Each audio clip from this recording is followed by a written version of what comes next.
جعفری صاحب کی سارے ثواب کے لیے ایک سورہ فاتحہ پڑھ کر بخش دیجیے گا۔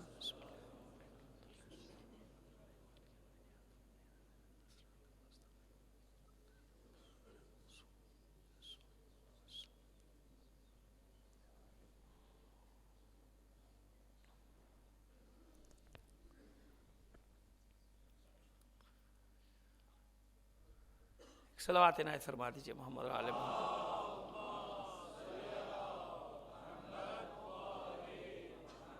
اس سے بہتر انداز میں مل کر ذرا بلند آواز سے ایک صلوات بھیجیے گا۔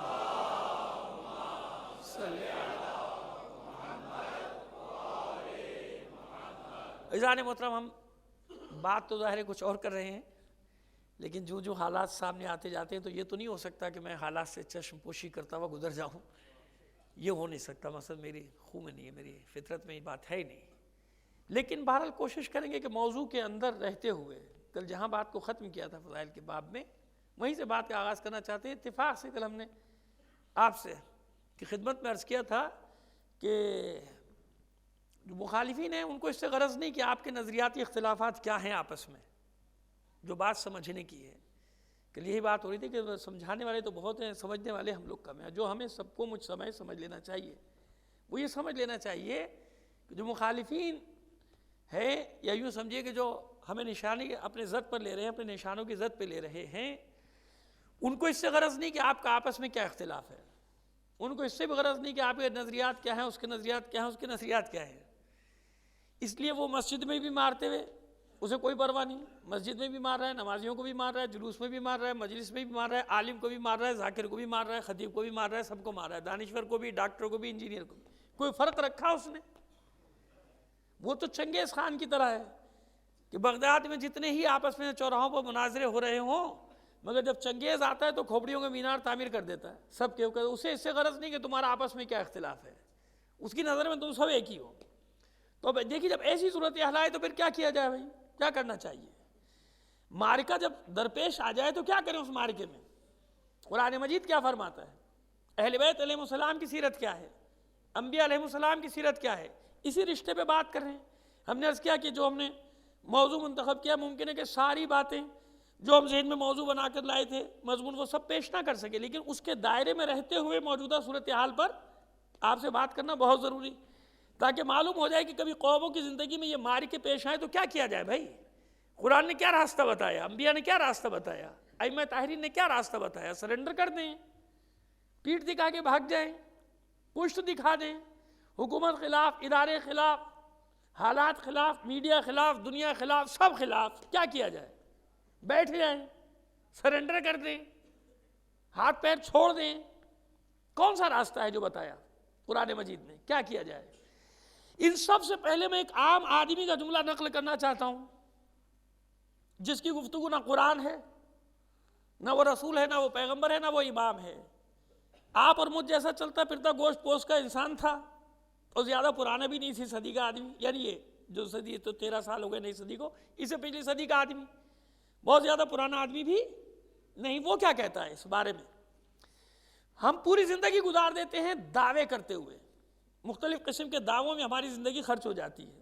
اب یہ دعووں کی تشریح نہیں کرنا چاہتا، یا طور پہ سوچ کیا کیا دعوے سال اپنی مہا 42 میں، جو بھی ہماری کیفیت ہے وہ آپ اسے بہتر جانتے ہیں۔ ان دعووں کا امتحان جب ہوتا ہے پھر پتہ چلتا ہے۔ دعوے کر دینا، شور شرابہ کر دینا، یہ سب بڑا آسان کام ہوتا ہے۔ تو میں جس شخص کے یعنی نقل کرنا چاہ رہا ہوں جملوں کو، وہ کوئی بہت پرانا آدمی نہیں ہے۔ میں نے عرض کیا ہے کہ اس کی گفتگو آیات بھی نہیں ہے، وہ نہ نبی ہے، نہ پیغمبر ہے، نہ رسول ہے، نہ امام ہے، بلکہ اسی صدی کا، یعنی اسی دور کا جو گزر گئی صدی، اسی کا ایک آدمی ہے، شہید ڈاکٹر مصطفیٰ چمران۔ وہ کہتا ہے ایک جگہ پر کہ اس طبل جنگ میں بڑی خاصیت ہے۔ شیپور جنگ میں، شیپور جنگ وہ نقارے کو کہتے ہیں، نقارے پہ چوٹ لگتی ہے، جنگ کا آغاز ہوتا ہے، کہ اس طبل جنگ میں، یہ اس شیپور جنگ میں، طبل ایک الگ چیز ہے، شیپور الگ چیز، لیکن دونوں ایک ہی مفہوم میں استعمال ہوتا ہے۔ شیپور جنگ وہ ایک خاص باجا نقارہ بجایا جاتا ہے، طبل جنگ جب وہ چوٹ ماری جاتی ہے نقارے پہ، لیکن مفہوم دونوں کا ایک ہی کہ طبل جنگ یا شیپور جنگ میں ایک بڑی خاصیت ہے۔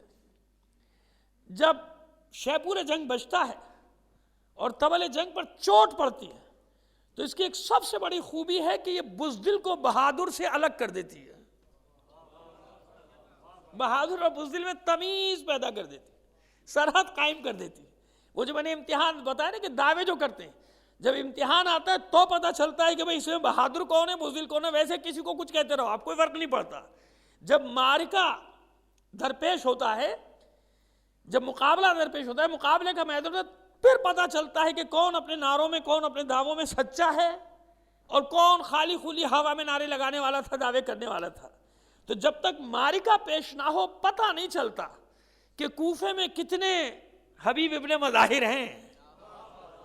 سمجھے؟ اب تو سمجھ میں آگئی بات بڑی آسانی سے، صلوات بھیج دیجئے محمد آل محمد پر، سمجھ میں آگئی بات؟ پتہ کیسے چلے گا؟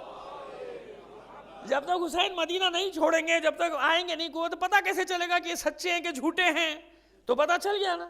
تو کربلا کی ایک خاص بات کیا ہے کہ نقاب الٹ دیتی ہے چہروں سے۔ ایک طرف شامیوں کو بے نقاب کیا، ایک طرف کوفے کے منافقوں کو بے نقاب کیا، دونوں کو بے نقاب کیا نا۔ جو فتح مکہ کے بعد ایمان لائے انہیں بھی بے نقاب کیا، اور جو محبت کا جھوٹا دعویٰ کرتے تھے، جھوٹے خط لکھے تھے، انہیں بھی بے نقاب کیا کربلا نے۔ یعنی یہاں بھی ذوالفقار کا کام لیا، حسین کے عمل نے ذوالفقار بن کے دو دھاری کام دکھایا، ایک طرف شامیوں کو، ایک طرف کوفیوں کو، قیامت تک کے لیے رسوا کر دیا، اور یہ سبق دے دیا کہ کبھی جھوٹا دعویٰ نہ کرنا، نہ کرو تو بہتر ہے۔ ایسی بھی مثالیں ہیں، میں اس لیے مستند نہیں کہہ سکتا کہ اس وقت میرے پاس سند نہیں، لیکن مثال ایسی موجود ہے، ملتی ہے کہ کربلا میں ایک فرد ایسا بھی تھا کہ جو اجازت لے کر گیا تھا، اور کیا کہہ کر گیا تھا جانتے ہیں؟ ویسے تو سب چھوڑ کر چلے گئے تھے نا، 72 بچے تھے، ایک ایسا بھی تھا جو کشمکش میں تھا کہ میں کیا کروں۔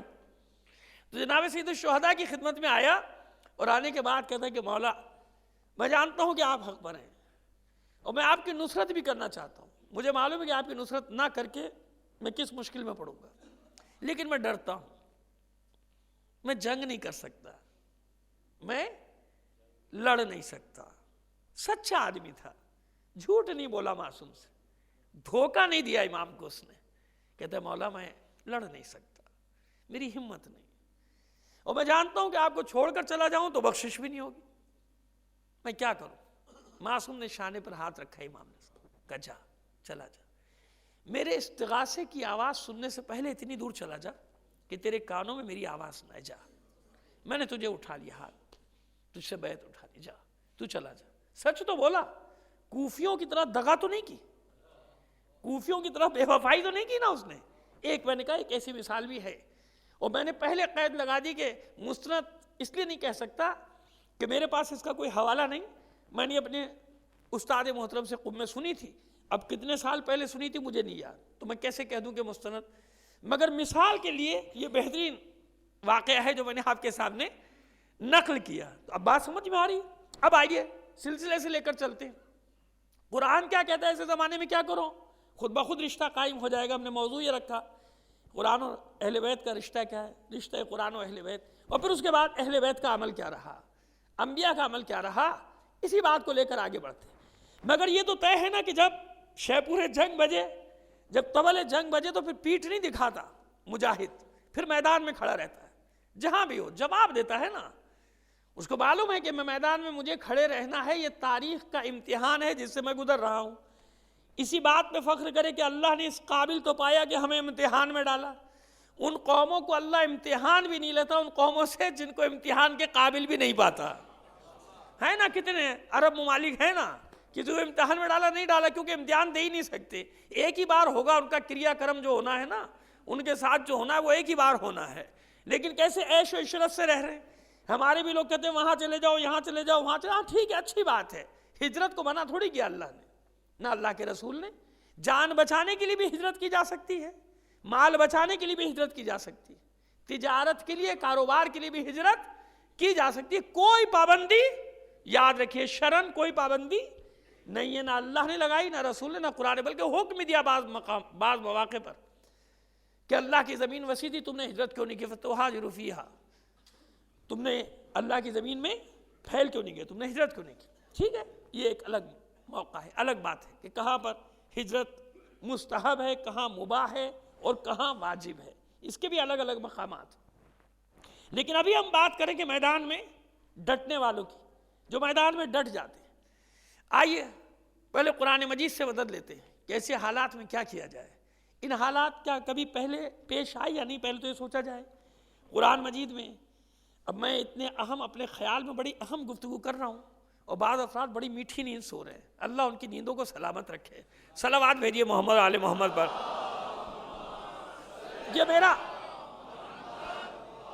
یہ میرا گمان باطل تھا کہ میں وقت کی ضرورت کے تحت گفتگو کرنے کی کوشش کر رہا ہوں، لیکن مجھے پتہ چلا کہ ضرورت کسی اور تقریروں کی ہے، اس تقریر کی نہیں جو میں کر رہا ہوں. ایک صلوات اور بھیجیے محمد آل محمد پر. خیر اب نکلنا پڑے گا اس سے باہر. ابھی زبان کے چٹخارے ہمارے ختم نہیں ہوئے، ابھی ہم اس سے باہر نہیں آ سکے. خیر جناب، کیا پہلے ایسے حالات پیش آئے قوموں کو؟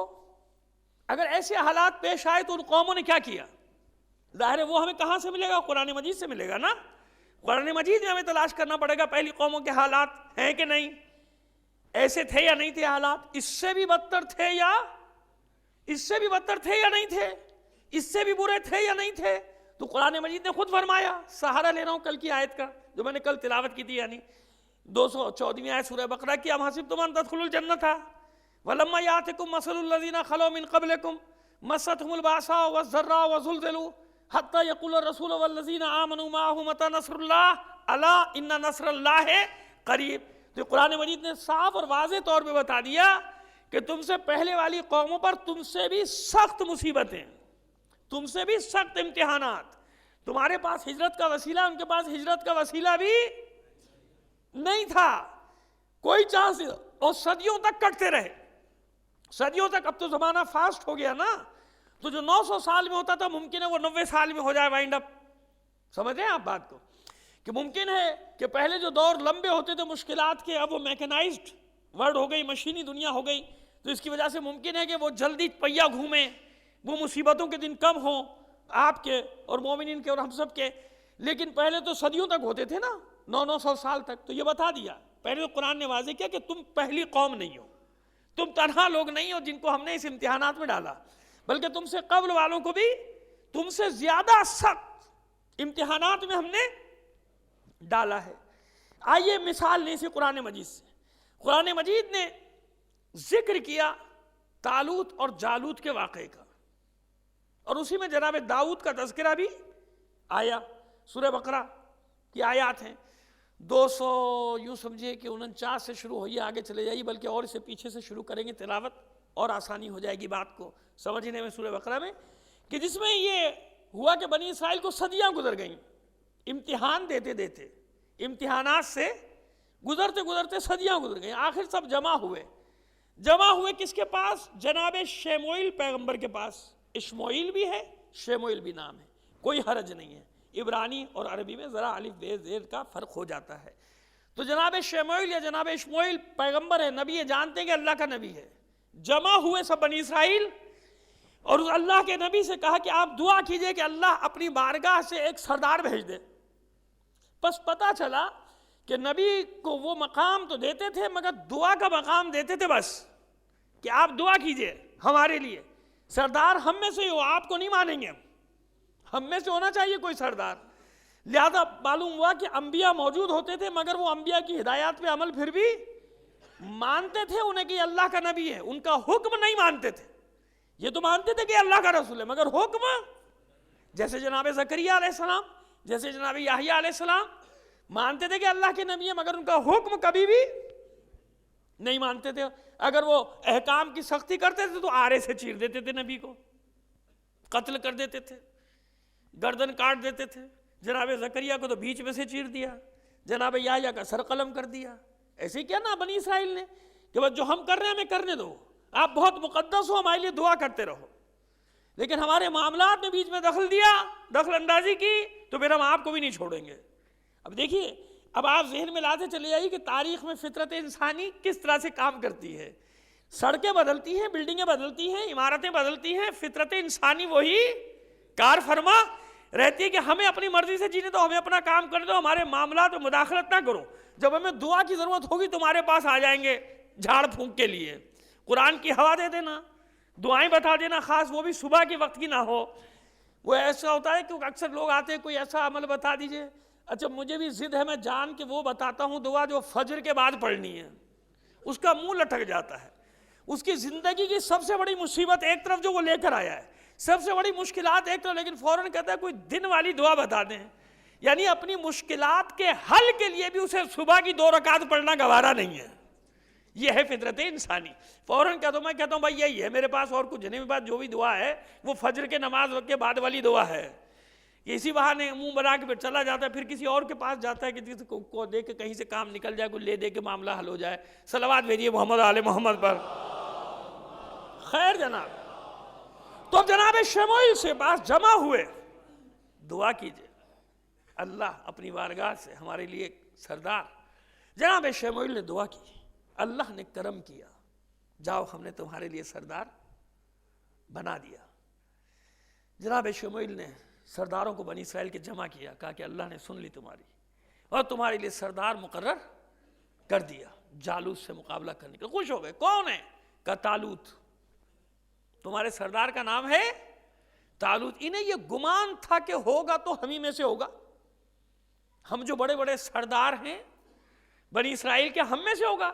یہ طالوت تو پسماندہ طبقے کا ہے، طالوت تو غریب طبقے کا ہے، مزدور طبقے کا، مطلب پسے ہوئے طبقے کا، یوں سمجھ لیجئے۔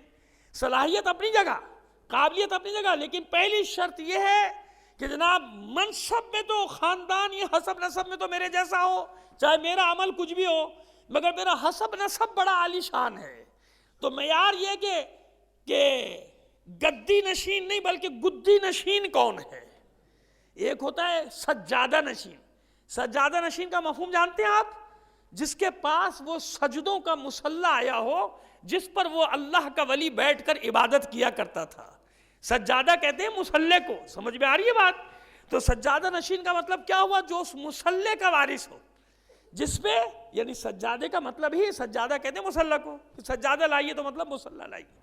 تو سجادہ نشین کسے کہا جائے گا؟ کہ جو ان سجدوں کا وارث ہو جس کے ورثے میں وہ مصلی آ جائے، جو وہ اولیاء کرام، اولیاء اللہ، اللہ کے ولی جو اللہ کا دین پھیلا کے گئے، ان کے سجادہ نشین۔ تو اگر سجدوں کا وارث ہے تو بھائی جبھی سجادہ نشین ہوگا نا، خالی مصلی بغل میں دبا کے تو سجادہ نشین نہیں ہو جاتا۔ تو گدی نشین کب ہوگا؟ جب کردار کی حفاظت کرے گا، اور صرف لوگوں کا مال ہڑپ کرنے کے لیے تو پھر گدی نشین نہیں ہوتا، پھر ہوتا ہے گدی نشین۔ لوگوں کی گدی پر بیٹھا ہوا ہے، گدی پر نہیں بیٹھا ہوا بلکہ لوگوں کی گدی پر سوار ہے۔ ایک صلوات بھیج دیجئے محمد آل محمد پر۔ تو ہمیشہ فرق یاد رکھیے گا، ایک ہوتا ہے گدی نشین، ایک ہوتا ہے گدی نشین۔ گدی نشین زیادہ آج کل پھیلے ہوئے ہیں۔ تو اب یہ جیسے ہی طالوت کا نام آیا سب بگڑ گئے، طالوت یہ ہمارا سردار کیسے؟ میں اتنا بڑا جاگیردار، اور میرا مزرع، یہ میرا مزارع، یہ میرا سردار بن جائے، یہ کیسے ہو سکتا ہے؟ یہ تو نہیں ہو سکتا، میں اتنا بڑا، اور یہ نہیں ہو سکتا۔ نہیں مانتے، کہا جاؤ نہیں مانتے تو نہ مانو، اللہ نے تو اسی کو بنایا، اور مصیبت میں پڑے رہو۔ جب وہ اپنی میٹنگیں کی تو اپنی میٹنگ میں تو کوئی نتیجہ نہیں نکلتا، کیونکہ سارے سردار، اب ایک سردار دوسرے سردار کی مانے تو اس کی سرداری ختم ہو گئی نا، سب تو سردار ہیں، لہذا وہ کیسے مانے ایک دوسرے کی؟ سب ایک دوسرے کو ہدایت دینے والے، ہدایت لینے والا تو ان میں ایک بھی نہیں تھا۔ لہذا جب اور مصیبتوں میں گھرے رہے تو پھر کہا کہ سر تسلیم خم کیا، اور مار کھانے کے بعد جب اور مار لگی تو پھر ان کی بزرگی ذرا نیچے آئی، کہا کہ اچھا بھائی جسے بنایا ہے اسے ہی مان لو۔ اب جمع ہوئے سر جھکا کے، ٹھیک ہے جی طالوت سردار مان لیا، جان تو چھڑاؤ۔ اس میں مجبور ہو گئے کہ کسی طرح مصیبتوں سے جان تو چھٹے، کوئی تو چھڑائے ہماری جان۔ لہذا جناب شموئیل نے طالوت کے سر پہ بنی اسرائیل کی سرداری کا تاج رکھ دیا، اور جب جناب طالوت سردار بنے تو ایک دم حکم نہیں دیا چلو نکلو آؤ لڑیں چل کے جالوت کے لشکر کے ساتھ، نہیں، تربیت ضروری ہے۔ پہلے مرحلے میں کیا چاہیے؟ تربیت، منظم ہونا، نظم و ضبط۔ اگر پراگندہ اور منتشر اور غیر منظم لشکر کتنا ہی بڑا ہو، میدان جنگ میں ثابت قدم نہیں رہ سکتا۔ جب تربیت کی، سمجھایا بجھایا کہ اللہ کے راستے میں کیسے لڑا جاتا ہے جالوت سے، اس کے بعد جب لشکر لے کر نکلے تو پھر ایک امتحان رکھا، اور وہ امتحان کیا رکھا؟ آگے پانی کا تالاب آنے والا ہے، خبردار اس سے پانی مت پینا، یہ میرا حکم ہے۔ جو پانی پیے گا ہم میں سے نہیں ہوگا۔ جس نے اس تالاب یا نہر یا جوہر کا پانی پیا وہ ہم میں سے نہیں ہوگا۔ جب چلا لشکر، پانی ختم ہو گیا، صحرا کا راستہ، جب پانی ختم ہوا تب وہ جوہر سامنے آیا، تالاب سامنے آیا۔ اب لوگوں نے دیکھا پانی، کچھ نے کہا بھائی منع کیا ہے، طالوت نے منع کیا ہے، خبردار اس کے قریب مت جانا۔ کہا کہ یہ کون سا عقل کا حکم ہے؟ عقل کیا کہتی ہے؟ پانی سامنے، ہم پیاسے، وہ کہا جا رہا ہے کہ آپ پانی نہ پیو، یہ عقل کے خلاف ہے۔ لیکن عقل کے مطابق کیوں تھا؟ اس لیے کہ وہ جسے اللہ نے سردار بنایا تھا وہ جانتا تھا کہ میدان میں کن لوگوں کو لے کر جانا چاہیے، کن کو چھوڑ دینا چاہیے۔ لہٰذا کہا کہ سب کود پڑے تالاب میں سوائے ایک مختصر جماعت کے۔ جناب طالوت نے اسے دیکھا، کہا کہ بس تمہارا جہاد ہو گیا، تم تو جاؤ واپس۔ اور جنہوں نے حکم مانا تھا کہا یہ کافی ہیں جنگ کے لیے، اتنے ہی کافی ہیں، اتنے نفوس کافی ہیں۔ کیوں؟ صابر ہونا چاہیے۔ صبر کا کیا مطلب؟ یعنی مصیبتوں کے مقابلے میں ڈٹ جانے والا، بیٹھ جانے والا نہیں۔ قرآن مجید میں صابر کا معنی کیا بتایا؟ ان یکم منکم 20 صابرون یغلبوا مئتین، اگر تم میں 20 بندے صابر ہوئے تو 200 پر غالب آ جائیں گے۔ پس اب کربلا میں جو معرکہ ہوا، کیوں کہا جاتا ہے صابرین کی جماعت؟ مطلقاً اگر صابرین کا گروہ کہا جائے تو سیدھا ذہن کہا جائے گا کربلا پہنچے گا کہ نہیں پہنچے گا؟ تو کیسے صابر تھے؟ ہتھیار رکھ رکھ کے معاذ اللہ اپنی گردنیں دے دی تھی کہ کاٹ دو، نہیں، ڈٹ گئے تھے نا باطل کے مقابلے میں، لڑے تھے، تلوار چلائی تھی، زخم لگائے تھے، زخم کھائے تھے، بیٹھ تھوڑی گئے تھے۔ تو جہاں بھی قرآن مجید میں صبر کا مفہوم آئے گا بہادری کے ساتھ آئے گا، بیٹھ جانے کے ساتھ نہیں آئے گا۔ جبر کے مقابلے میں ڈٹ جانا صبر ہے، اسی کو صابر کہتے ہیں۔ ایک صلوات عنایت فرمائیے محمد آل محمد پر۔ آئیے اب آپ کو لے کر آگے چلے۔ بس اس جماعت کو جب لے کر آگے چلے اور جیسے ہی وہ لشکر سامنے آیا، جالوت کا ٹڈی دل لشکر، دل نہیں، بعض لوگ کہتے ہیں ٹڈی دل لشکر، ٹڈی دل، کیونکہ ٹڈی جب حملہ آور ہوتی ہے تو کروڑوں اربوں کے حساب سے آتی ہے، اور دل کہتے ہیں مجمع کو، لشکر کو یا جمعیت کو۔ تو اکثر میں نے بچوں کو، کیا بڑوں کو بھی کہتے تھے نا، کہ ٹڈی دل لشکر آ رہا ہے۔ ٹڈی دل نہیں ہو، ٹڈی دل تو پھر وہ ٹڈی دل ہوا تو اس سے کائے کا ڈرنا، ٹڈی دل یعنی وہ ٹڈیاں جب حملہ کرتی ہیں کھیتوں میں، ایک ہی بار میں نے زندگی میں دیکھا ہے وہ منظر کے اربوں کے کروڑوں کے حساب سے وہ آتی ہیں، تو اس کو کہا جاتا ہے ٹڈی دل، کہ دل نے حملہ کیا۔ خیر، وہ ٹڈی دل لشکر جب دیکھا، اب یہ جو تھے ان میں سے بھی کچھ پریشان ہوئے، لیکن جو اللہ سے ملاقات کے لیے نکلے تھے وہ کیا کہتے ہیں؟ وہ کہتے ہیں کم من فئۃ قلیلۃ غلبت فئۃ کثیرۃ باذن اللہ۔ ڈرنے کی کیا بات ہے؟ تاریخ میں کتنی بار ایسا ہوا کہ اللہ نے چھوٹے چھوٹے سے گروہوں کو بڑے بڑے لشکروں پہ فتح دے دی۔ ڈرنے کی کیا بات ہے؟ خوفزدہ ہونے کی کیا بات ہے؟ ایک دفعہ تو نہیں ہوا۔ قرآن مجید فرماتا ہے کم من فئۃ قلیلۃ غلبت فئۃ کثیرۃ باذن اللہ۔ کتنی بار ایسا ہوا کہ اللہ نے چھوٹی چھوٹی جماعتوں کو بڑے بڑے لشکروں پہ فتح دے دی۔ اب قصص انبیاء پہ کسی کا اگر اعتبار نہیں تو آج کے دور میں دیکھ لو، کتنی چھوٹی سی جماعت حزب اللہ کی، کتنا چھوٹا سا لشکر حزب اللہ کا، اور کتنی بڑی طاقت کو ذلت سے دوچار کیا۔ اگر ماضی میں نہیں جانا چاہتے تو حال سے تو سبق لے لو کہ کم من فئۃ قلیلۃ غلبت فئۃ کثیرۃ باذن اللہ۔ کتنی بار ایسا ہوا کہ اللہ نے چھوٹی چھوٹی جماعتوں کو بڑے بڑے لشکروں پہ غلبہ دیا۔ اگر آج تمہارے سامنے نہ ہوتا تو شاید شک کی گنجائش تھی، اب کوئی شک کی گنجائش ہے کہ سامراج گھبراتا ہے، وہ نہیں گھبراتے، وہ تو نہیں گھبراتے۔ یا ماشاءاللہ بیٹا، ایک صلوات عنایت فرمائیے محمد آل محمد پر۔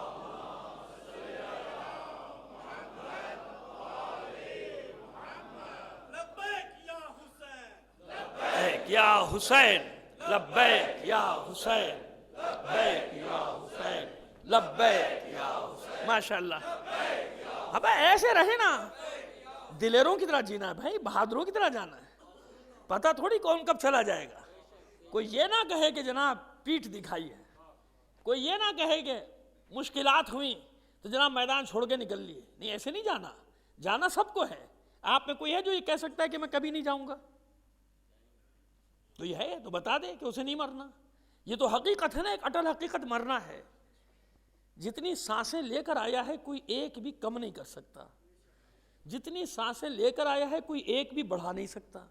آپ چاہیں کہ کچھ سانسیں بڑھ جائیں تو بڑھ سکتی ہیں، اور اگر پوری دنیا مل کے چاہے کہ کچھ سانسیں کم کر دے، کر سکتی ہے دنیا. پھر کہے گا گھبرانا؟ بات ہے عزت اور ذلت کی. بات ہے ایسی موت سب کو آنی ہے، عزت کی لینی ہے یا ذلت کی لینی ہے. لہذا گھبرانے کی کوئی بات نہیں. مرنا ہے، اطمینان رکھو، اس عقیدے پر جائیں گے. ابھی میں جب آپ کو اشارے دوں گا تاریخی تو آپ کو پتہ چلے گا کہ آپ تو بہت اچھے. ہزاروں لوگ جمع ہو گئے، جنازہ اٹھایا، لاکھوں لوگوں نے دھرنے دیے، مختلف شہروں میں دیے کہ نہیں دیے؟ کتنا اچھا ماحول ہے. یعنی لوگوں کی ہمت ہے، لوگ نکل رہے ہیں سڑکوں پہ، بازاروں میں احتجاج کر رہے ہیں. مردوں کے ساتھ ساتھ عورتیں بھی، خواتین بھی نکل رہی ہیں کہ نہیں نکل رہی؟ نکل رہی ہیں نا.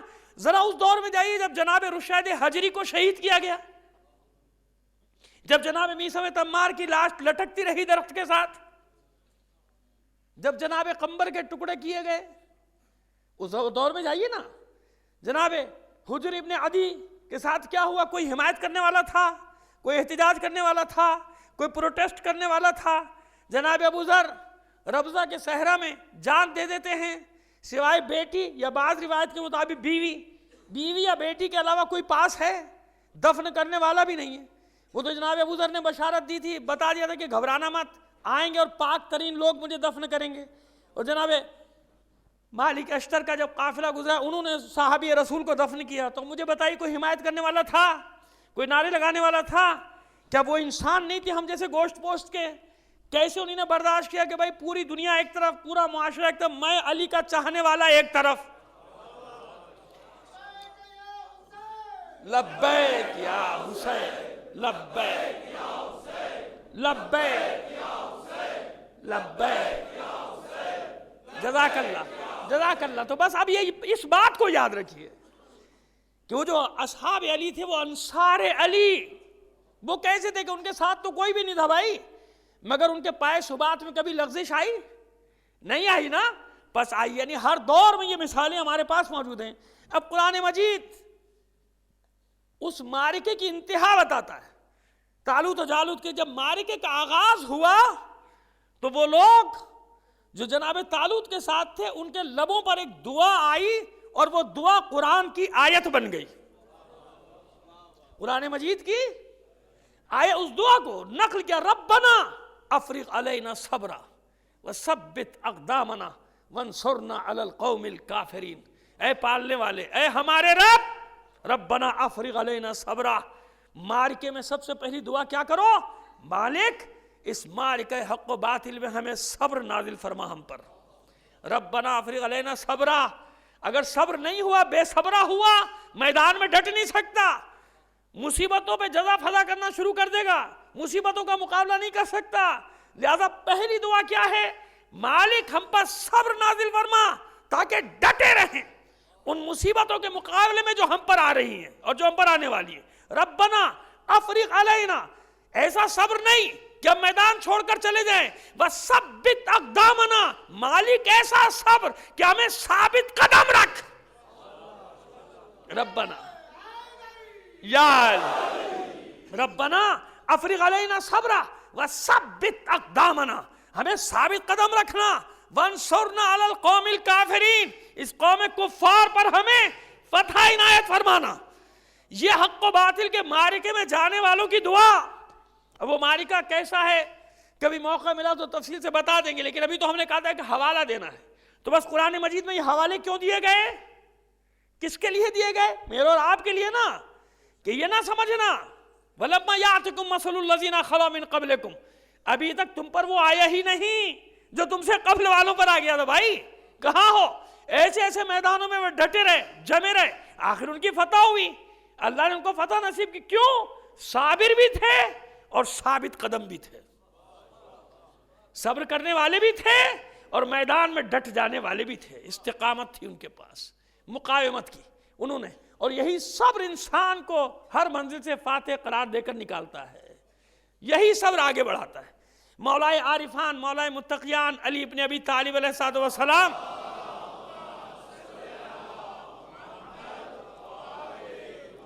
ایک اور صلوات عنایت فرمائیے محمد علیہ محمد۔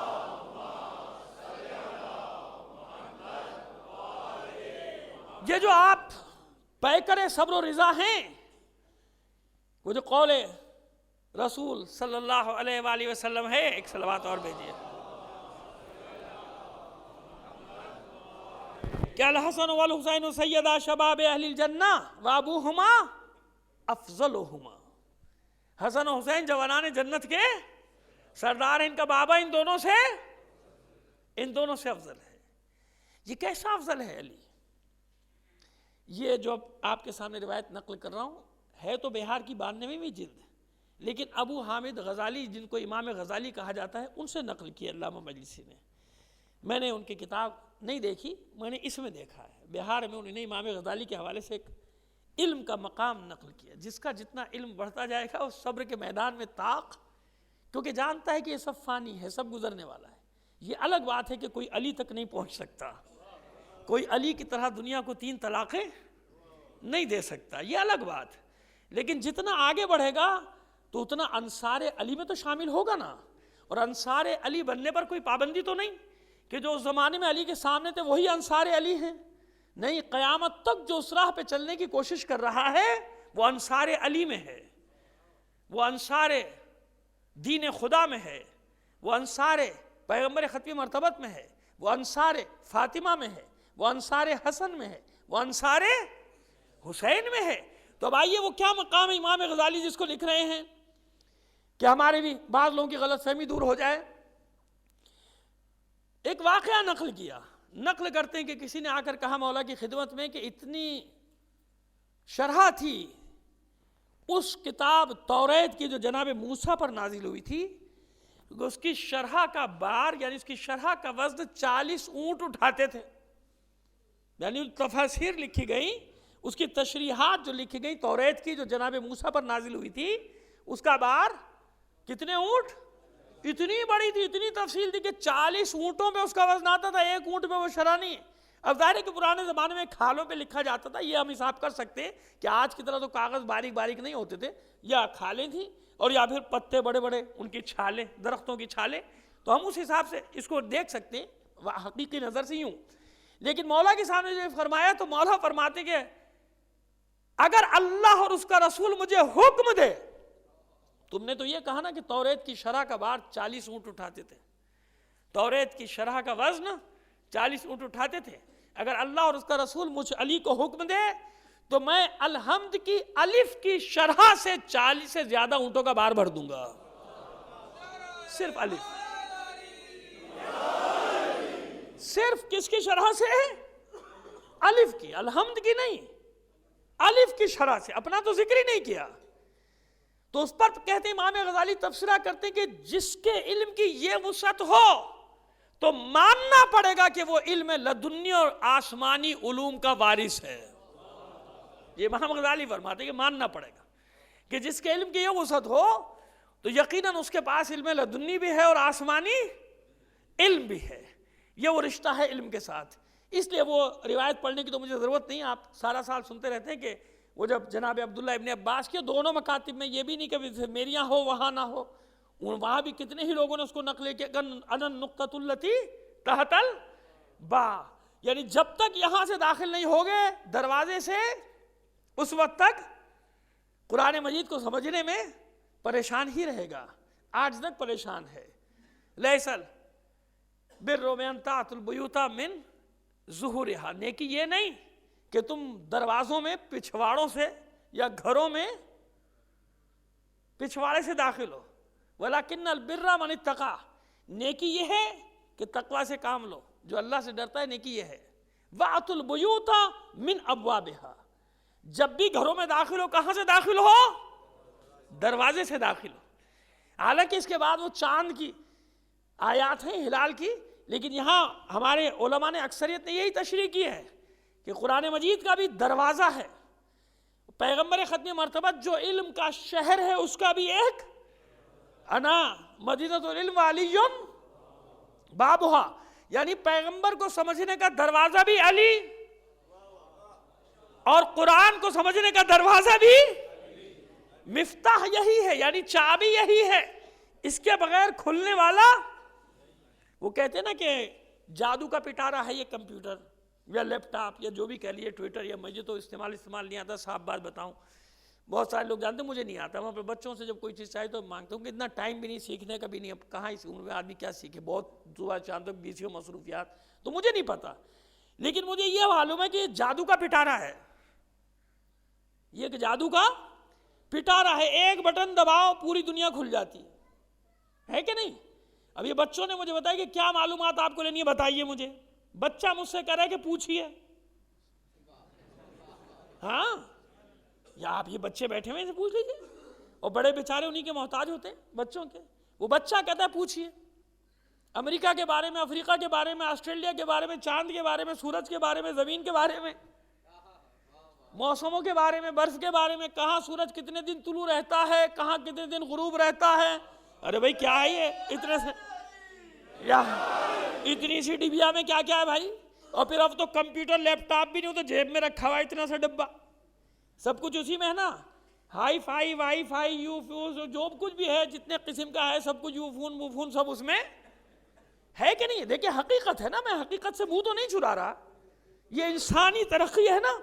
اور ابھی دیکھ کے آ رہا ہوں، ابھی 1 گھنٹے 1.5 گھنٹے پہلے کی بات ہے کہ ابھی ایسا بھی موبائل بچوں کے پاس آ رہا ہے کہ جو بہترین لمحات ہیں وہ کیمرے میں محفوظ ہوں گے، میموری میں، وہ خود کمپیوٹر اس موبائل کا یہ فیصلہ کرے گا کہ کس بات سے آپ کو زیادہ خوشی ہو رہی ہے، وہ خوشی کے لمحات کو قید کر دے گا۔ یہ ابھی کی بات، 2 گھنٹے پہلے ایک چینل پہ دیکھا، میں نے کہا بھئی یہ کیا مصیبت ہے، یعنی آپ کو یہ بتانے کی ضرورت نہیں کہ میں کب زیادہ خوش تھا، وہ خود آپ کی کیفیت کے مطابق کہ کتنے آپ زیادہ خوش ہیں، 60% سے زیادہ جہاں خوش ہوں گے وہ لمحات محفوظ۔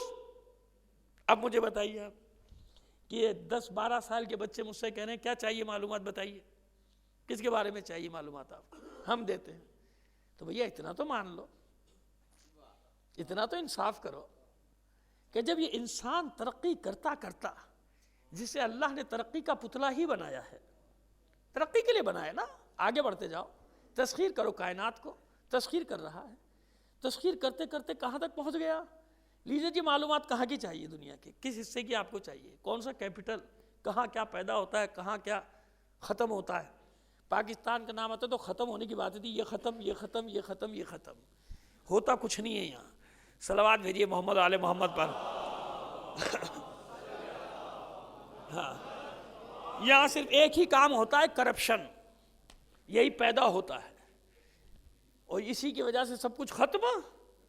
ان کی ترجیحات یہ ہے کہ کتنی مدت میں کتنا مال بناؤ اور بھاگو، ان کی ترجیحات میں یہ نہیں ہے کہ لوگوں کی جان و مال کی حفاظت کیسے کی جائے۔ خیر کیا ان ڈھیٹ حکمرانوں سے کیا گلہ شکوہ کرنا، ان کو خود ہی نہیں پتا، اپنی اوقات کے بارے میں یہ خود ہی نہیں جانتے کہ کیا دنیا کے نقشے پہ ان کی اوقات ہے، 2% بھی بہت ہیں، اس سے بھی حقیر ہے ان کی اوقات۔ صلوات بھیجیے محمد آل محمد پر۔ خیر جناب، بات کچھ کرتا ہوں دماغ میں پتہ نہیں کیا کیا آتا چلا جاتا ہے، یہ دماغ کا میں کیا کروں، قابو نہیں رہتا۔ تو خیر جناب، ہوا یہ کہ بچے ترقی کرتے کرتے چیزیں کیا کیا بن گئے، ہم سے کہہ رہے ہیں پوچھئے کیا چاہیے معلومات۔ اب مجھے اتنا تو انصاف کیجئے نا، آپ مجھے اتنا تو کہنے دیجئے کہ جب انسان ترقی کرتا کرتا یہاں تک آیا، اور یہ سب کچھ کس کی بدولت ہے؟ اس دماغ کی بدولت۔ اصل تو یہ دماغ ہے نا جو اس کو چلا رہا ہے، یہ برین ہے، یہ برین ہے، انسان کا دماغ ہے جو سارے کام کر رہا ہے، یہ کرتا چلا آ رہا ہے۔ یہ ترقی کرتے کرتے کرتے کرتے یہاں تک پہنچا کہ آپ نے ایسے ٹک کیا اور پوری دنیا اوپن ہو گئی۔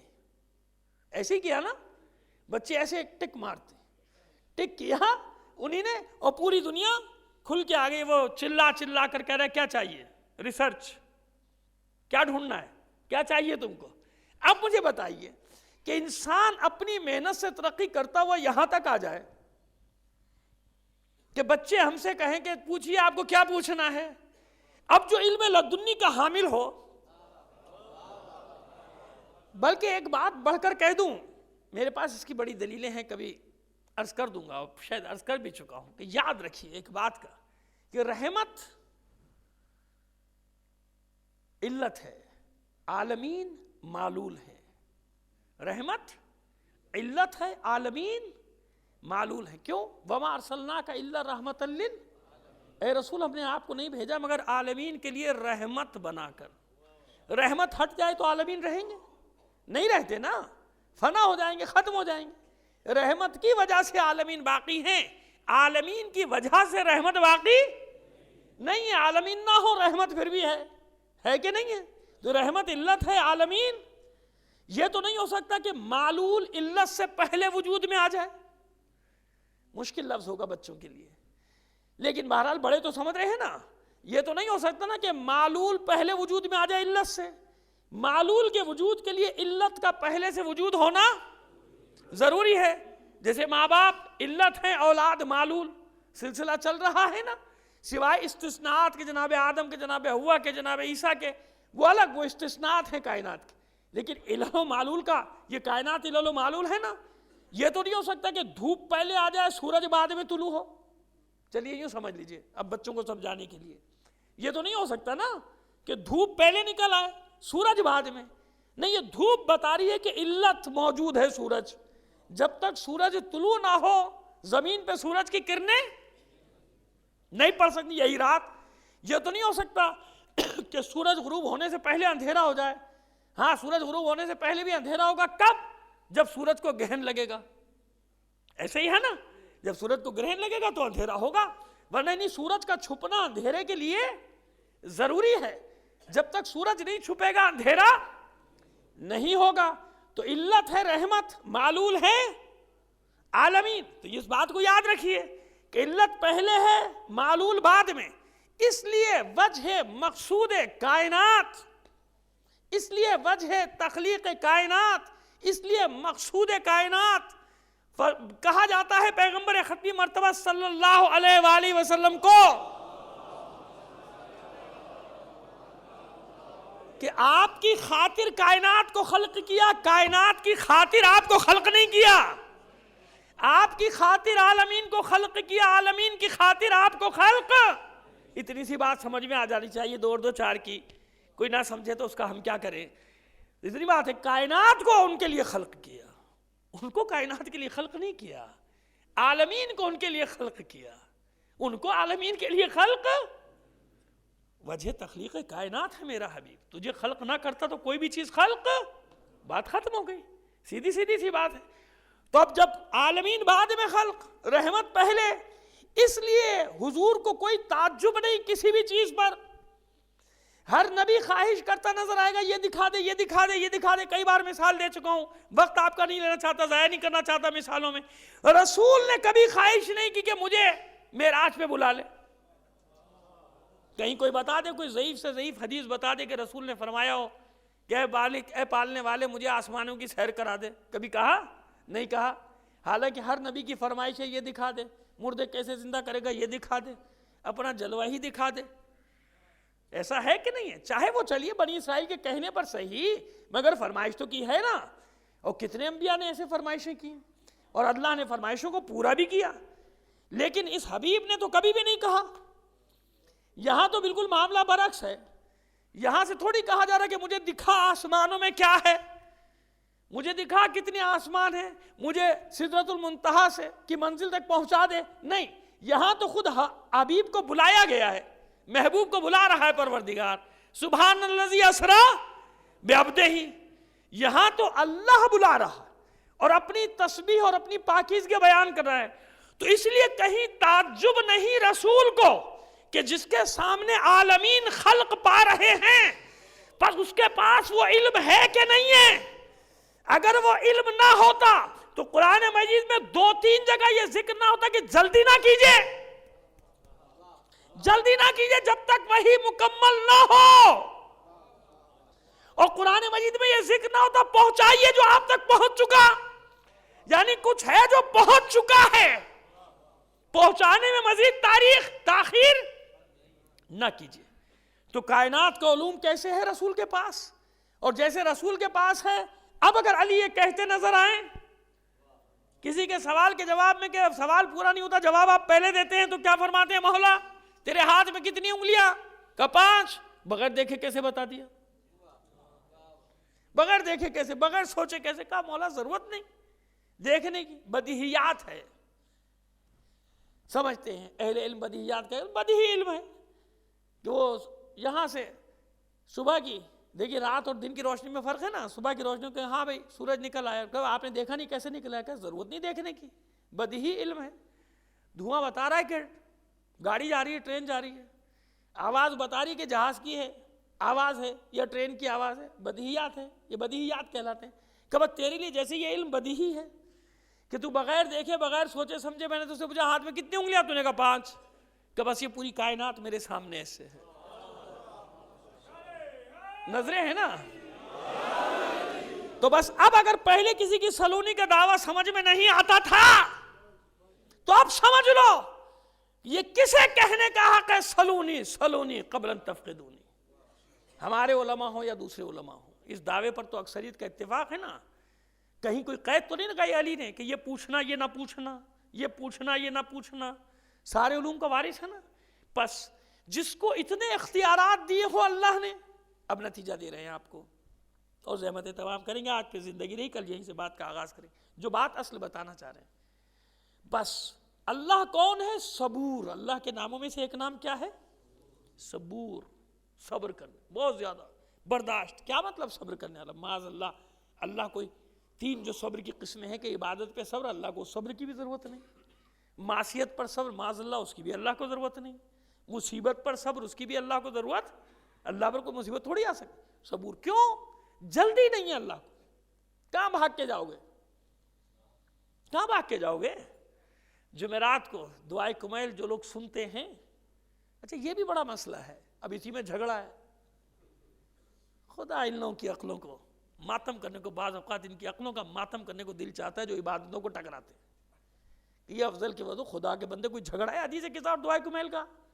یہ 2 مولوی دعائے کمیل پڑھا تو میں نے یہی پڑھنا ہے. ضد میں تو بھائی تو کچھ بھی کر لے، کوئی ثواب نہیں ملنے والا. ضد میں تو نماز بھی پڑھ لے، یہ نہیں پڑھتا میں اس کی ضد میں پڑھوں گا تو پھر نماز کا بھی کوئی فائدہ پہنچنے والا. ضد میں دعائے کمیل بھی پڑھے گا تو اس کا بھی کوئی ثواب پہنچنے والا. وہ بھائی اللہ کے لیے، للہ فی اللہ ہوتا ہے کام. خوشنود یہ اللہ رسول کے لیے ہوتا ہے، خوشنود یہ محمد و آل محمد کے لیے کام ہوتا ہے. یہ عبادت بھی اسی کے لیے ہوتی ہے.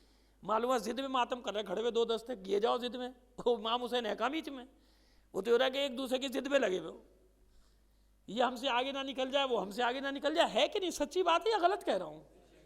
کوئی نہ کرتا ہوگا آپ سے تو اور بات، مگر میں تو کرتا ہوں یہ باتیں. مجھے عادت بھی ہے کچھ اس قسم کی باتیں کرنے کی. صلوات بھیجیے محمد آل محمد پر.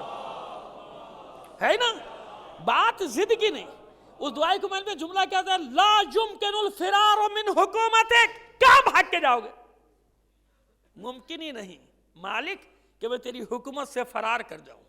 اس لیے وہ صبور ہے کہ بھاگ کے کہاں جاؤ گے؟ اللہ کو کوئی جلدی نہیں ہے، ہمیں جلدی ہے. کل عرض کیا تھا کیونکہ ہماری زندگی محدود، اسے کوئی جلدی نہیں. کہاں بھاگ کے جاؤ گے؟ مظلوم کو کتنا ہی ظلم ہوا میں سلا دوں گا. مظلوم کو اجر دے گا نا اللہ، کہ مت گھبرا میں اجر دینے والا ہوں، مگر اس ظالم کو دنیا میں بھی اور آخرت میں بھی چھوڑوں گا نہیں. میری پکڑ بڑی سخت ہے. صبور ہے نا، اسے کوئی جلدی، اللہ کو کوئی جلدی نہیں ہے. بس اب آئیے جو بتانا چاہ رہا ہوں، اس لیے جلدی نہیں کہ اللہ محیط ہے. کون ہے؟ محیط ہر شے پر. اس لیے دیکھ ہی نہیں سکتے آپ، کیونکہ عالمین پر محیط ہے. اللہ کی ذات دیکھیں گے کیسے، سنیں گے کیسے؟ عالمین تو اس کے اندر ہے نا، اس کی ذات ہے محیط. معاذ اللہ ذات کے اندر کی بات نہیں کر رہا، اس کے ذات کے اندر ہے. میں صفت کی بات کر رہا ہوں. محیط ہے اللہ کی ذات، لہذا اس کو دیکھنا محال، سننا محال، چھونا محال. حواس خمسہ میں آنے والی چیز شے نہیں ہے وہ، کیونکہ وہ محیط ہے پورے عالمین پہ. عالمین کہاں تک ہے بھائی؟ کچھ پتا ہے؟ اس لیے اسے کوئی جلدی نہیں کہ عالمین پہ اس کا کنٹرول ہے. کنٹرول حاصل ہے نا اسے، یعنی کنٹرول کیا؟ خالق ہے، اس کے ضابطے میں ہر چیز، اس کی قدرت میں ہے. کبھی کبھی دکھا بھی دیتا ہے کہ دیکھو ایسا کر سکتے ہیں تمہارے ساتھ. سونامی آ جاتا ہے، کبھی کچھ آ جاتا ہے، کبھی کچھ آ جاتا ہے. دیکھو کیسے کیسے کھلونوں کی طرح جہاز، بڑے بڑے شپ کیسے ڈول رہے تھے، کہ میں خود یہ سمجھا کہ شاید کھلونے ولونے ہیں، یہ معلوم کہ نہیں، یہ اصلی شپ ہے جو چھت کے اوپر کھڑے ہوئے بنگلے کی، دیکھے تھے نا آپ جب جاپان میں سونامی آیا تھا. لیکن زندہ قوم ہے، ایٹم بم کھا کے بھی بندوق سے جو جنگ ہاری تھی قلم سے جیت لی، تعلیم کے ذریعے سے، علم کے ذریعے سے جیت لی، پوری دنیا کی مارکیٹوں میں قبضہ کر لیا، کیونکہ زندہ قوم ہے، زندہ رہنے کا ڈھنگ جانتی ہے. کافر ہو یا کچھ ہو بھائی، اللہ قوم کی محنتوں کے حساب سے صلے دیتا ہے. اتنی بڑی سونامی یہاں آئی ہوتی تو حکمرانوں کے تو مزے آ گئے ہوتے، باقی 18 کروڑ عوام کا پتہ نہیں کیا ہوا ہوتا. ایک صلوات بھیجیے محمد آل محمد پر. بس تمام کر رہے ہیں بات کو. جو نتیجہ دینا چاہ رہے ہیں وہ یہ ہے کہ بس پتہ چلا کیوں صبور ہے، اس لیے صبور ہے کہ اسے کوئی جلدی نہیں، بھاگ کے کہاں جاؤ گے. بس کیوں معصومین کا صبر اتنا زیادہ ہے، انہیں بھی کوئی جلدی نہیں، کوئی جلدی نہیں. پہلے کا دور ہو، دوسرے کا دور ہو، تیسرے امام کا دور ہو، چوتھے امام، جو ظلم ہوئے ان پر کوئی تصور کر سکتا ہے آج، مگر کوئی جلدی نہیں. ہر ایک نے کیا کہا، شہزادی کونین خاتون محشر دختر رسول بھی یہی فرماتی نظر آئی کہ تم بھی انتظار کرو، ہم بھی انتظار کرتے ہیں. خطبے کا آخری جملہ ہے، خطبہ پڑھنے کا ٹائم وقت نہیں ہے، اس پہ الگ مقمصہ اجرا پڑھتے ہیں خطبے پہ جناب سیدہ کے. فرماتی کہ تم بھی انتظار کرو، ہم بھی انتظار کریں گے، کوئی جلدی نہیں، کوئی جلدی نہیں. اس دن کا جس دن فیصلہ ہوگا اور وہ عادل حقیقی مسند عدالت پر جلوہ افروز ہوگا، پھر تمہیں پتہ چل جائے گا کہ تم نے کیا کیا.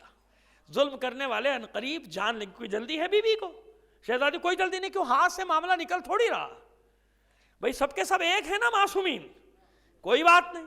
یہی ثانیہ زہرا کہتی نظر آ رہی ہے دربار میں کہ ابھی تجھے کچھ عرصے بعد پتہ چلے گا کون جیتا کون ہارا، ہے نا.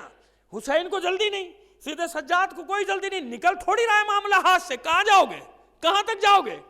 جس کا علم جتنا زیادہ ہے اس کا صبر بھی اتنا زیادہ ہوگا، کیونکہ جانتا ہے کہ کہیں ہاتھ سے نہیں نکل رہے. 100 سال لگے، 200 سال لگے، 1400 سال لگے، 14,000 سال لگے، قانون قدرت جاری ہو کر رہے گا.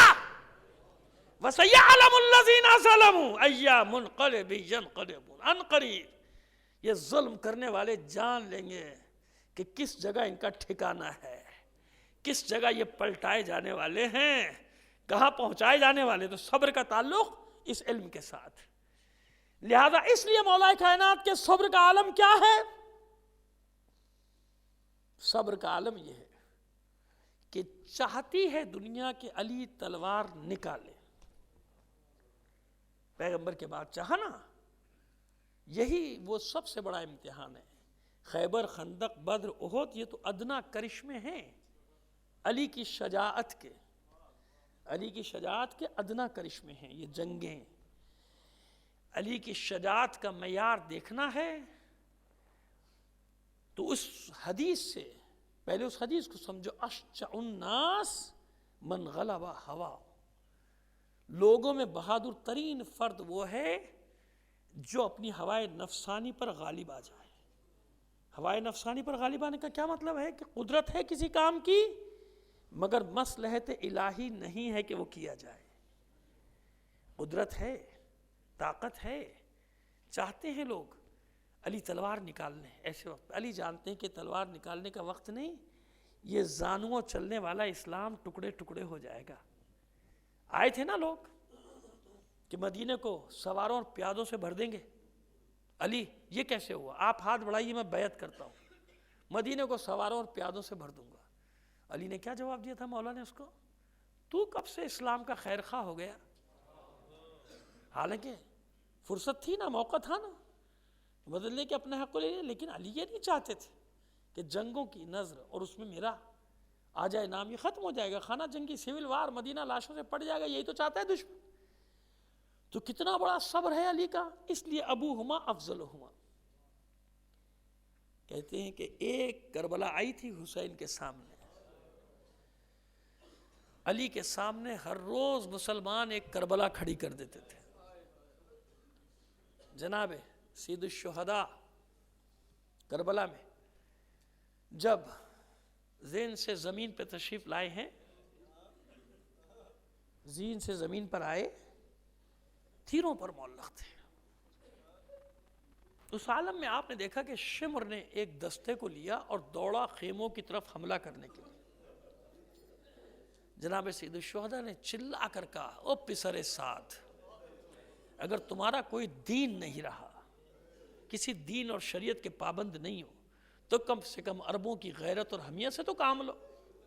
میری زندگی میں تو میرے گھر میں داخل نہ ہو جاؤ، پہلے مجھے قتل کر لو پھر میرے گھر میں داخل ہونا. اور پسر سعد نے روک دیا شمر کو، ٹھہر جا، پہلے حسین کا کام تمام کر، معاذ اللہ، پہلے سر قلم کر حسین کا، پھر خیموں میں داخل ہونا. تو آپ نے دیکھا کہ اس کیفیت میں بھی حسین کو یہ گوارا نہیں کہ میرے سامنے میرے گھر میں کوئی داخل ہو جائے. اب سمجھ میں آئی ابوہما افضلہما کیوں؟ علی، کہ علی گھر میں ہو اور سیدہ کو دروازے پر جانا پڑ جائے. علی گھر میں ہو، سیدہ کے ہاتھ پر تازیانہ مارا جائے. علی گھر میں ہو، جس دروازے کو روکنے کی کوشش کر رہی ہے سیدہ، اس دروازے کو آگ لگا دی جائے. علی گھر میں ہو، سیدہ در و دیوار کے درمیان پس جائے. علی گھر میں ہو، محسن شہید ہو جائے. اب آپ بتائیے کس کی کربلا بڑی ہے؟ صاحب ذوالفقار نہیں ہے علی؟ ابھی جنگ فتح کیے کتنی دیر ہوئی علی کو؟ اس لیے رسول نے فرمایا وَأَبُوهُمَا أَفْضَلُهُمْ. آئیے سید سجاد کہ گلے میں جو طوق خاردار ہے اس کے لیے کہا جاتا ہے کہ اتنا وزنی تھا کہ اس کے وزن سے سید سجاد کا سر اٹھتا نہیں تھا. نہیں عزیزو، ایسا نہیں ہے، ایسا نہیں ہے. کتنا ہی وزنی کیوں نہ ہو طوق، یہ نہیں ہو سکتا کہ سید سجاد کے سر کو جھکا دے، گردن کو جھکا دے. مسئلہ کیا ہے؟ مسئلہ صرف اتنا ہے کہ طوق کے وزن کی وجہ سے سید سجاد کا سر جھکا نہیں رہتا، بلکہ اس لیے گردن جھکائے رکھتے ہیں کہ اٹھائیں تو کیسے اٹھائیں. جب سر اٹھاتے ہیں کبھی نو کے نیزہ پہ بابا کا سر، اور کبھی ناکوں کی پشت پہ ماؤں بہنوں پھپھیوں کے کھلے ہوئے سر. کیسی منزلیں ہیں، کیسی منزلیں ہیں. یہ شام کی منزلیں. کربلا سے جب یہ قافلہ چلنے لگا، اب مجھے نہیں معلوم کہ آپ کے یہاں کن تاریخوں کے حساب سے کیا مصائب ہوتے، لیکن بہرحال کوشش کریں گے گریز کرنے کی. جب کربلا سے یہ قافلہ چلنے لگا اور حکم دیا گیا، ناقے بٹھا دیے گئے، ہاتھ پس پشت باندھ دیے گئے، ناقوں پہ سوار کیا جا رہا تھا، تو بے پالانوں کے اونٹ تھے، کوہانوں پر بٹھایا جا رہا تھا. اب بڑے تو کسی طرح اپنا وزن توازن برقرار کر لیں، بچے کیسے؟ جو روایت کے الفاظ ہیں میں وہ نہیں پڑھ رہا، میں پڑھ ہی نہیں سکتا، مجھ سے نہیں پڑھے جاتے. میں تو آپ کے لیے بلکہ اپنے لیے آسان کر کے پڑھتا ہوں. آپ تو مشکل سے مشکل سننے کے بھی عادی ہو چکے ہیں، مگر میں اپنے لیے آسان کرتا ہوں. بھائی میں آپ کو بتا دوں کہ میں وہ لفظ نہیں پڑھ رہا جو روایت میں، بس اتنا آپ کو بتا دوں کہ بچے کیسے اپنا توازن برقرار کریں. اسی لیے بار بار سکینہ پشت ناقہ سے گرتی تھی، نہیں بیٹھا جاتا تھا. تو بس اتنا سن لیجئے کہ اس بچی کو رسی سے باندھا گیا تھا. میں نے روایت نہ دیکھی ہوتی نا مقتل میں تو میں پڑھتا بھی نہیں کبھی. اور میں نے عرض کیا کہ روایت تو بہت سخت ہے، میں نے تو بہت بالکل آسان کر کے پڑھا ہے آپ کے سامنے. بس یہی وجہ تھی کہ شام کے راستے میں یہ بچی گر گئی. صرف اکیلی یہ بچی نہیں گری، نہ جانے کتنے بچے عورتیں گرتے رہے، صحرا میں جان دیتے رہے، مگر اس بچی کا مقام کچھ اور ہے. لہذا جب سکینہ گری تو جس نیزے پر حسین کا سر تھا وہ ملعون کے ہاتھ سے چھٹا اور ریت میں گڑ گیا. بہت کوشش کی مگر وہ نیزہ ریت سے نکلا نہیں، زمین سے نکلا نہیں. پھر شمر تازیانہ لے کر آگے بڑھا سید سجاد کی پشت. پوچھو اپنے بابا سے آگے کیوں نہیں بڑھتے. سید سجاد نے زنجیروں کا لنگر سمیٹا, آئے بابا کے سر کے پاس اور آ کے فرماتے ہیں بابا کربلا سے یہاں تک میری پشت میں اب طاقت نہیں رہی تازیانوں کے وار سہنے. کیا سبب ہے, کیا وجہ؟ بابا آپ آگے کیوں نہیں بڑھتے؟ میرا دل کہتا ہے کہ اس عالم میں بھی حسین کی آنکھوں سے اشک بہہ نکلے ہوں. میرے لال سید سجاد, میں دیکھ رہا ہوں تیری حالت کو, مگر میں کیا کروں, میرے سینے پر سونے والی سکینہ قافلے سے بچھڑ گئی.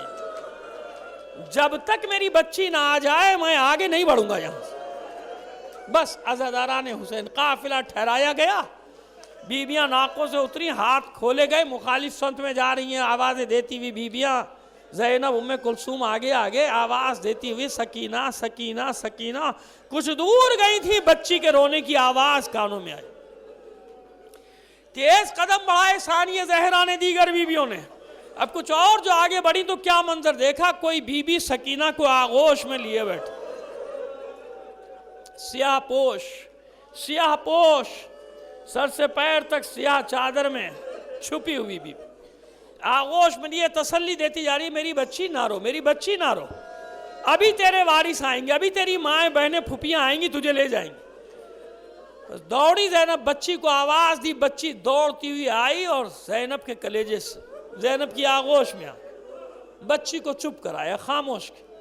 پھر متوجہ ہوئی ثانیہ زہرا اس بی بی کی طرف اور فرماتی ہیں, بی بی آپ نے بڑا احسان کیا, ہم کس زبان سے آپ کا شکریہ ادا کریں. اس ماحول میں جب تماشا دیکھنے والے ہیں, جب برا بھلا کہنے والے ہیں, جب پتھر مارنے والے ہیں, آپ نے اس یتیمہ کے سر پہ ہاتھ رکھا, اسے اپنی آغوش میں پناہ دی. بس روایت کے الفاظ یہ ہیں کہ اس بی بی نے چہرے سے نقاب ہٹا کر کہا, زینب کس کا شکریہ ادا کر رہی ہے؟ میں کوئی اور نہیں, تیری ماں زہرا ہوں.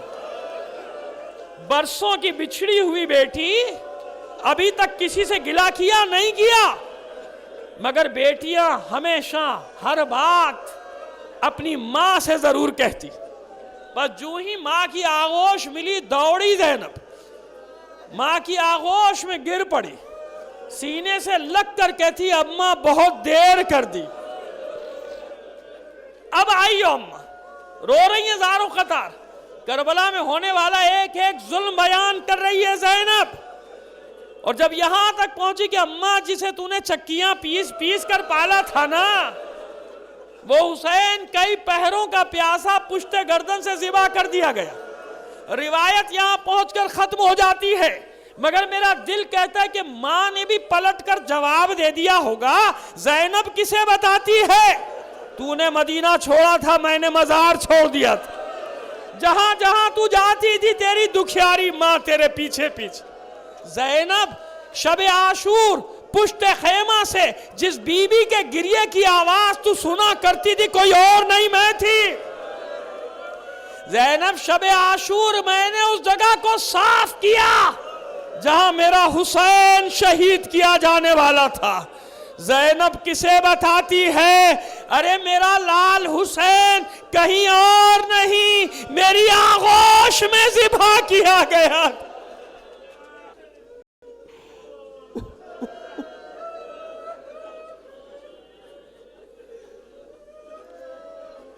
الا لعنت اللہ علی القوم الظالمین.